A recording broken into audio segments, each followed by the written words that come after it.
నమస్తే, నా పేరు మాధురి. వైజాగ్ లోకల్ న్యూస్ వార్తలకి స్వాగతం. వార్తల్లో ముందుగా ముఖ్యాంశాలు.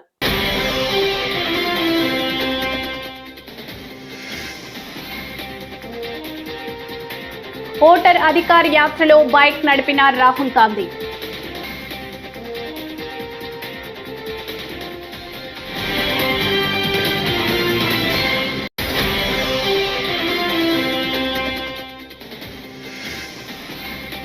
వైఎస్ జగన్ పై బీఆర్ నాయుడు ఛానల్ విష ప్రచారం. బొమ్మన కరుణాకర్ రెడ్డి ఫైర్.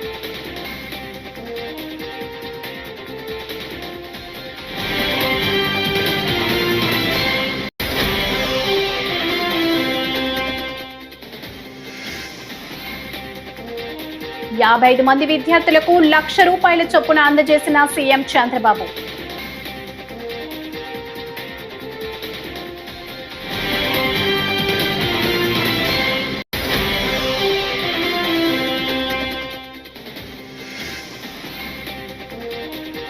కూటమి ప్రభుత్వంలో ఉద్యోగులకు రక్షణ లేదు. నలమూరు Chandrasekhar Reddy.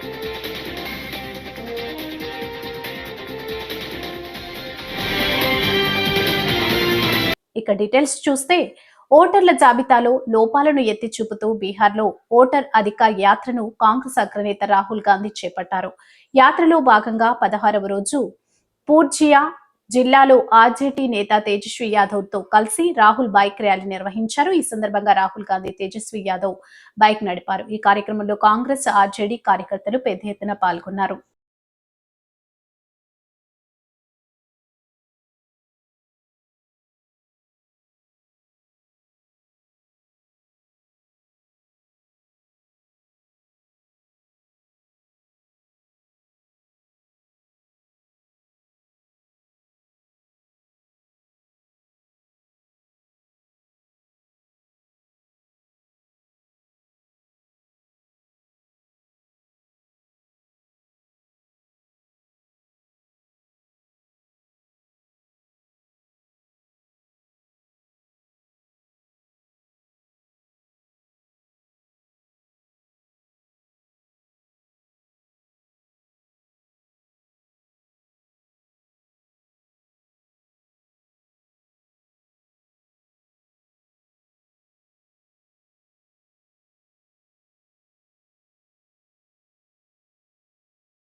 IIT, NIT, neat కు 55 మంది ఎస్సీ, ఎస్టీ రెసిడెన్షియల్ విద్యార్థులు ఎంపికయ్యారు. వీరంతా సోమవారం సీఎం చంద్రబాబును కలిశారు. ఈ సందర్భంగా సీఎం చంద్రబాబు విద్యార్థులతో ముచ్చటించారు.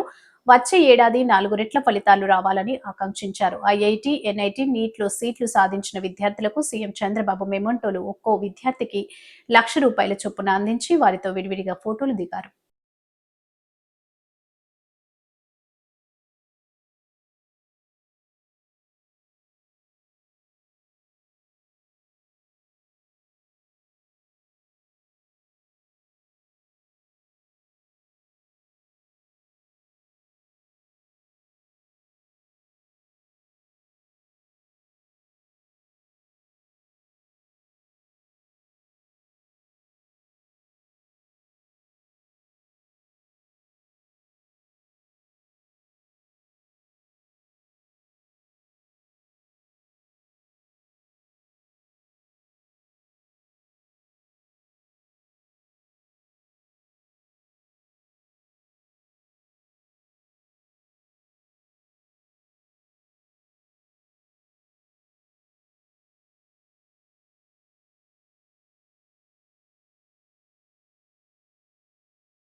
ఎస్ఆర్సీపీ అధ్యక్షుడు మాజీ ముఖ్యమంత్రి వైఎస్ జగన్మోహన్ రెడ్డి తిరుమల పర్యటన అంటూ బీఆర్ నాయుడు ఛానల్ విష ప్రచారం చేస్తుందని వైఎస్ఆర్సీపీ రాష్ట్ర అధికార ప్రతినిధి బూమన కరుణాకర్ రెడ్డి ఫైర్ అయ్యారు.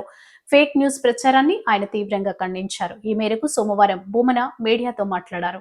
చాలా తప్పని, భగవంతుని ఆస్తిని టూరిజం శాఖకి ఇవ్వటం చాలా ఘోరమైనటువంటి అపచారమని, టూరిజం శాఖకే స్థలం ఇవ్వాలని అనుకుంటే మరో చోట ఎక్కడైనా కూడా ఎయిర్పోర్ట్ దగ్గర ఓ 25 నుంచి 30 ఎకరాలు ఇవ్వవచ్చునని, అలా కాకుండా దేవునికే సంబంధించినటువంటి స్థలం ఇవ్వటం మార్పిడిగా చాలా తప్పు అని నేను మాట్లాడడం జరిగింది. దానికి సంబంధించి నిన్న రాత్రి టీటీడీ ముఖ్య ప్రజా సంబంధాల అధికారి పేరుతో ఒక రాజకీయ ప్రేరితమైనటువంటి ప్రకటన బీఆర్ నాయుడు గారు చేయించినారు, అధ్యక్షుల వారు. ఆయన గారు నేరుగా మాట్లాడకుండా చివరకు అత్యంత పవిత్రమైన టీటీడీ ధార్మిక సంస్థను మొత్తంగా రాజకీయ ప్రేరితమైనటువంటి ప్రకటనలు ఇవ్వటానికి నాంది పలకటం జరిగింది. వారు ఆ ప్రకటనలో కరుణాకర్ రెడ్డి వ్యాఖ్యలు సరైనటువంటివి కాదు అని చెబుతూ ఉత్తరం వైపున ఉన్నటువంటి టూరిజం శాఖకు సంబంధించినటువంటి స్థలాన్ని, అత్యంత పవిత్రమైనటువంటి ఆ స్థలాన్ని తీసేసుకొని అసాంఘిక కార్యక్రమాలు చేయకుండా ఎదురుగా ఉన్నటువంటి స్థలాన్ని ఇవ్వటం జరిగింది అని వాళ్ళు చెప్పుకొచ్చినారు.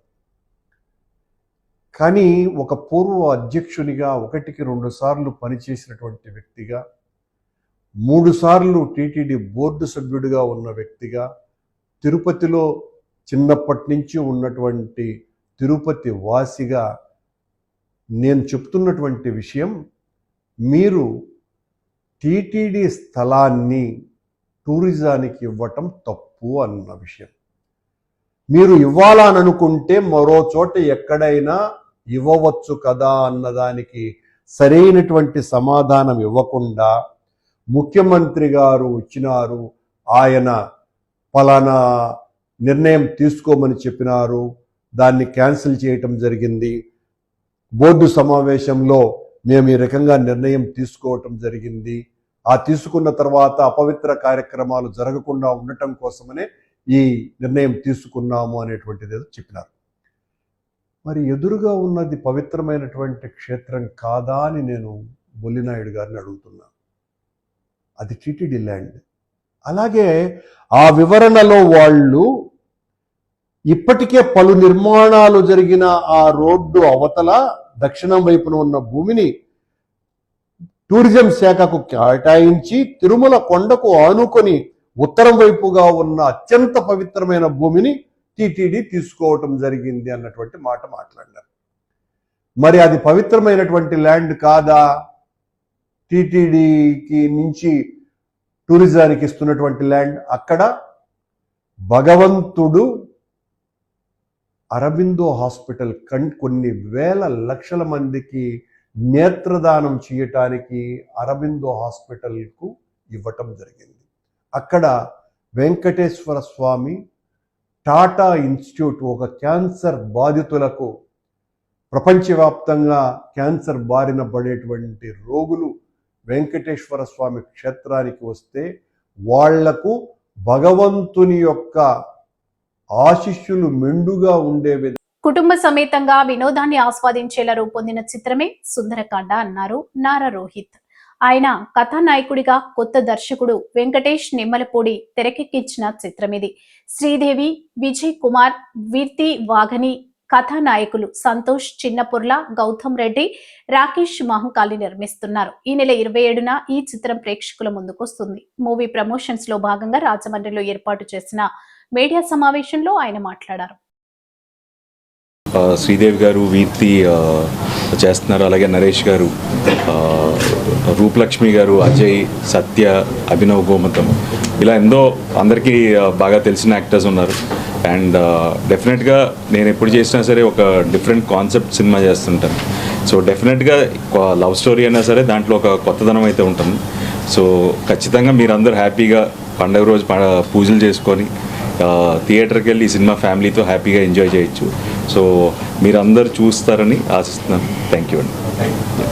లేదండి, ఆడియన్కి ఎంత టైం ఉంటుందో అంతే టైం తీసుకుంటాను నేను. 2 hours నరేషన్లో నచ్చితే సినిమా చేస్తాను. బట్ ఏంటంటే ఇప్పుడు ఇంకొన్ని జాగ్రత్తలు తీసుకుంటున్నాం, విజువల్గా కానీ ఆడియో పరంగా, సినిమా క్వాలిటీ పరంగా అంతకుముందు కంటే ఇప్పుడు ఇంకొన్ని ఎక్కువ జాగ్రత్తలు తీసుకుంటున్నాం. ఈ సినిమా కూడా కొత్త డైరెక్టర్ అండి, వెంకటేష్ అనే అబ్బాయి. అతనిది ఇక్కడే పక్కన మిత్తిపాడు అబ్బాయిది. సో తను ఆల్మోస్ట్ ఒక 5 years నుంచి, తను యూఎస్లో మాస్టర్స్ చేశాక ఆల్మోస్ట్ 5 years నుంచి నా దగ్గరే ఉన్నాడు.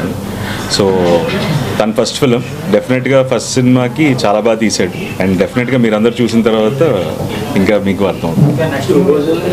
అంటే ఇంకా ఏది ఇంకా అనౌన్స్ చేయలేదు. సో త్వరలో ఈ cinema and family and love and మంచి రొమాంటిక్ కామెడీ, కరెక్ట్గా చెప్పాలంటే. ఏం లేదండి, బేసిక్గా టైటిల్ ఒకటే సిమిలర్ టైటిల్. బట్ డెఫినెట్గా ఆ సినిమా మంచి పెద్ద బ్లాక్ బస్టర్. ఈ సినిమా కూడా మీ అందరికి ఖచ్చితంగా నచ్చుతుంది అనుకుంటున్నాను. నిజామాబాద్ జిల్లా శ్రీరామ్ సాగర్ ప్రాజెక్టు వద్ద గోదావరి పరవళ్లు పర్యాటకులను ఆకట్టుకున్నాయి. ఎగువ ప్రాంతాల నుంచి జలాశయానికి క్రమంగా వరద తగ్గుతుంది. దీంతో అధికారులు 8 గేట్లను పైకెత్తి 24,460 క్యూసెక్ల నీటిని దిగువకు విడుదల చేస్తున్నారు. ప్రస్తుతం ప్రాజెక్ట్ ఇన్ఫ్లో 70,000 క్యూసెక్లు కాగా, కాకతీయ కాల్వ ద్వారా 3,500, ఎస్కేప్ గేట్ల ద్వారా 4,500, ఇందిరమ్మ కాల్వ ద్వారా 20,000 క్యూసెక్ల నీటిని విడుదల చేస్తున్నారు. జలాశయం పూర్తి స్థాయి నీటి మట్టం 1,091 అడుగులు కాగా, ప్రస్తుతం 1,090.9 అడుగులు నమోదైంది.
నైట్ బీచ్ లో ఉన్న తనపై మచిలీపట్నం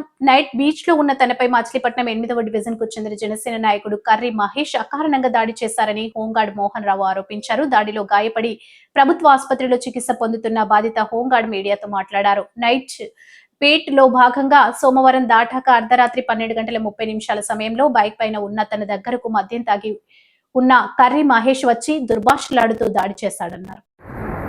మచిలీపట్నం పిఎస్ చేస్తాను సార్, హెచ్జీ 492 సార్. నేను నైట్ బీట్ చేస్తూ ఉండగా ఇస్బ్రాహిం పాయింట్ సార్ 12 వరకు ఉంది సార్. 12 అయింది అన్న కూర్చుందామని కానిస్టేబుల్ భాషా గారు కూర్చున్నాం సార్. కూర్చునేదేవుడికి కర్రి మహేష్ వచ్చి, ఏంట్రా నేను వచ్చి లెగరా నా కొడకాన్ని మూతిమి గుద్దేడు సార్.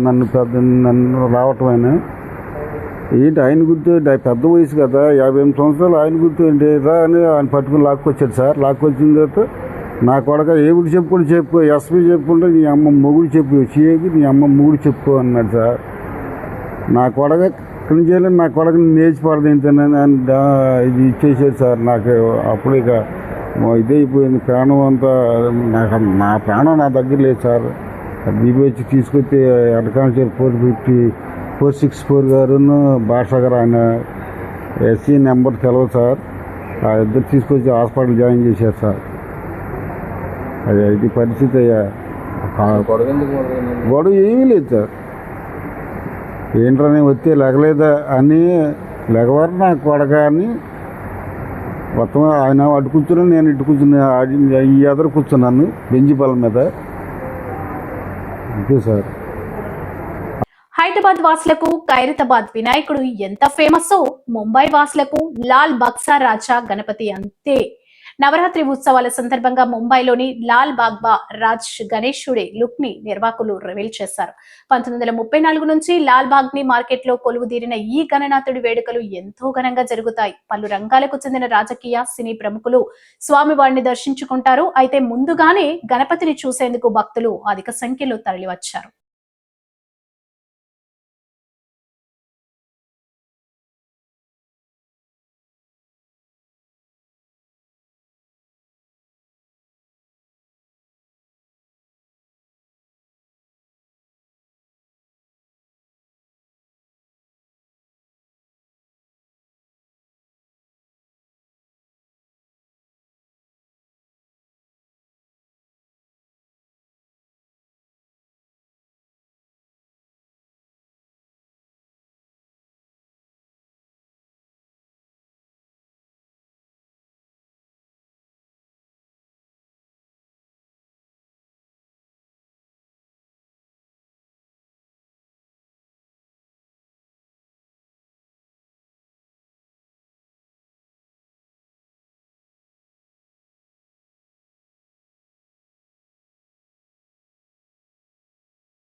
రాష్ట్రంలో కూటమి ప్రభుత్వం ఏర్పడిన తర్వాత ప్రభుత్వ ఉద్యోగులకు రక్షణ లేకుండా పోయిందని వైఎస్ఆర్సీపీ ఎంప్లాయీస్ మరియు పెన్షనర్స్ వింగ్ అధ్యక్షుడు నలమూరు చంద్రశేఖర్ రెడ్డి మండిపడ్డారు. తాడేపల్లి వైఎస్ఆర్సీపీ కేంద్ర కార్యాలయంలో మీడియాతో మాట్లాడుతూ రాష్ట్రంలో ప్రతిరోజు ఎక్కడో ఒక చోట ఉద్యోగులపై కూటమి ఎమ్మెల్యేలు, నేతలు దాడులకు దిగుతున్న సంఘటనలు చోటు చేసుకుంటున్నాయని ఆగ్రహం వ్యక్తం చేశారు. చాలా మంది విఐపీలు దాదాపు 25 మంది దాకా వివిధ పార్టీలకు చెందినటువంటి ఎమ్మెల్యేలతో పాటు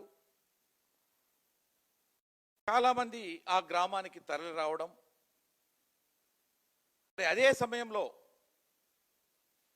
ఆంధ్రప్రదేశ్ అసెంబ్లీ స్పీకర్ అయినటువంటి అయ్యన్న పాత్రుడు గారు కూడా కొంతమంది జనాన్ని వెంట వేసుకుని అక్కడికి రావడం, వచ్చిన వెంటనే పోలీసులు ఎక్కడ అని చిందులు వేయడం,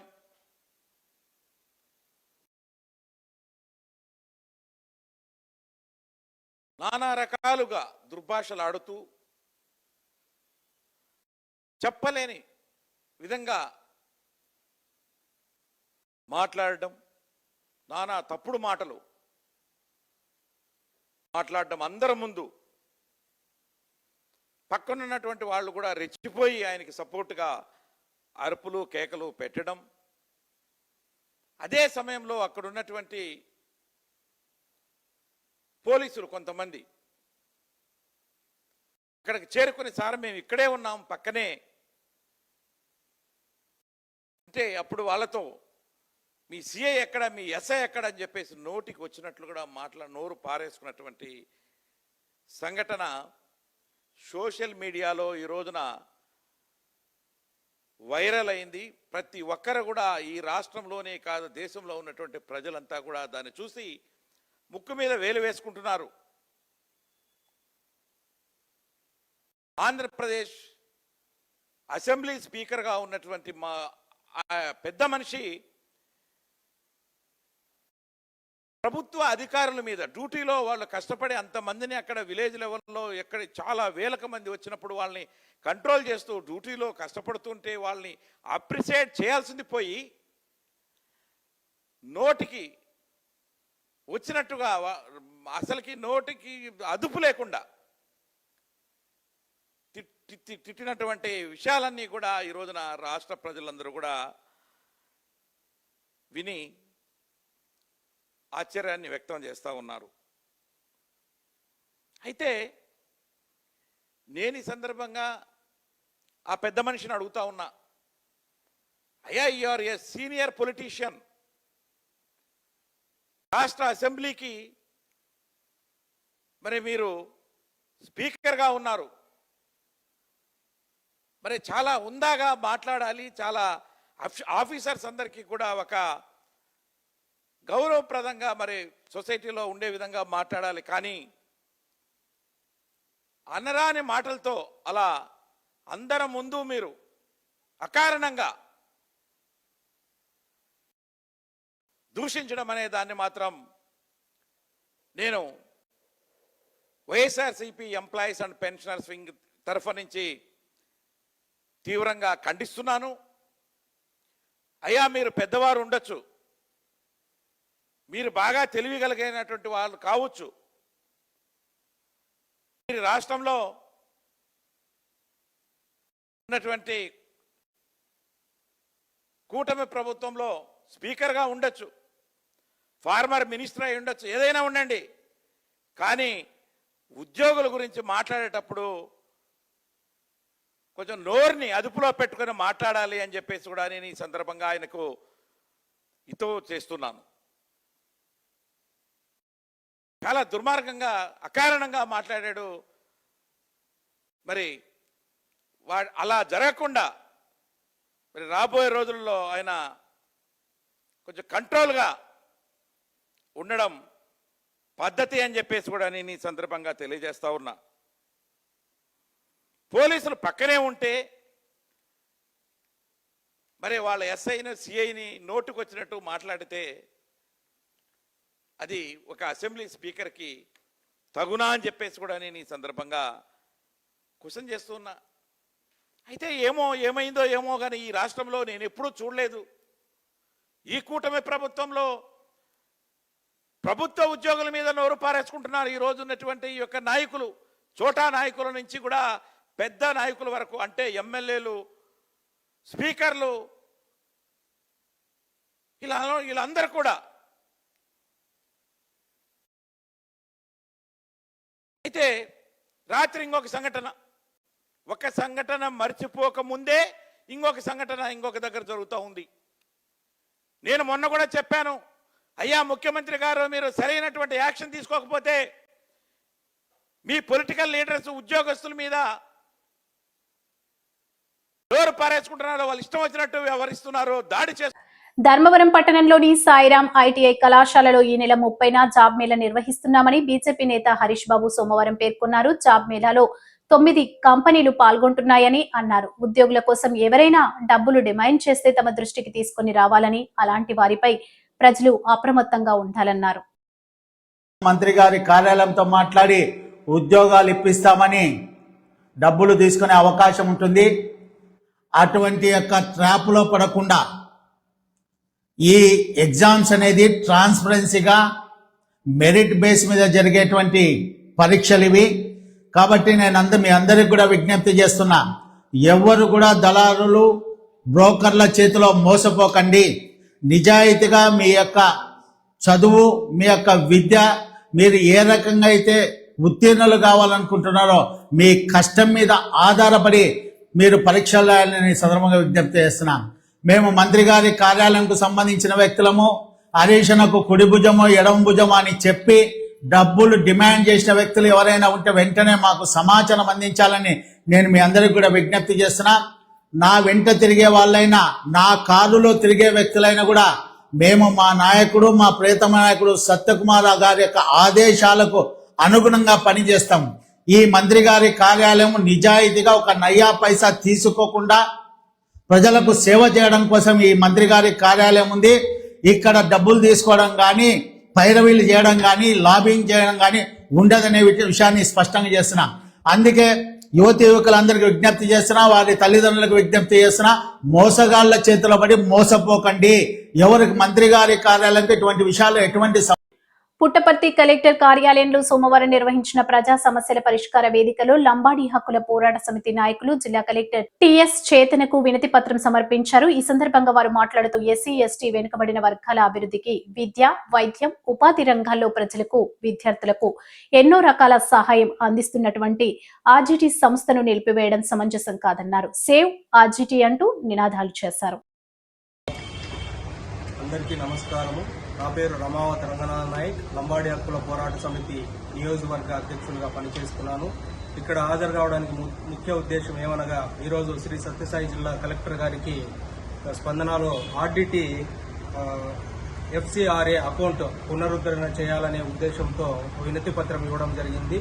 ఎందుకంటే 1960 నుంచి ఫెర్రర్ గారు రాయలసీమలో వెనుకబడిన అనంతపురం జిల్లాని ఎంచుకొని ఎంతో మంది ఎస్సీ ఎస్టీ బీసీలని వెనుకబడిన తరగతులని ఉపాధి విద్య, వైద్యము, గృహాలను, రైతులకు కావలసిన పరికరాలను, రైతాంగాన్ని ప్రోత్సహించి ఎంతో మేలు చేశారు. ఈ విధంగా ఈ ఫారిన్ నుంచి రావాల్సిన ఫండ్స్ ఏవైతే ఉన్నాయో అన్ఎక్స్పెక్టెడ్ గా స్టాప్ కావడం వల్ల చాలా మంది విద్యార్థులు, మధ్య తరగతులు, వెనుకబడిన తరగతులు నష్టపోతారని చెప్పేసి FCRA అకౌంట్ రివోక్ చేయాలని చెప్పేసి మేము కలెక్టర్ గారికి, కేంద్రంకి లెటర్ పంపాలని చెప్పి వినతి కోరాము.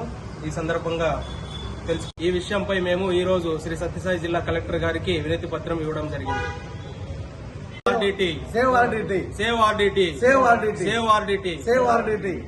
ఈ వార్తలు ఇంతటితో సమాప్తం. నమస్కారం.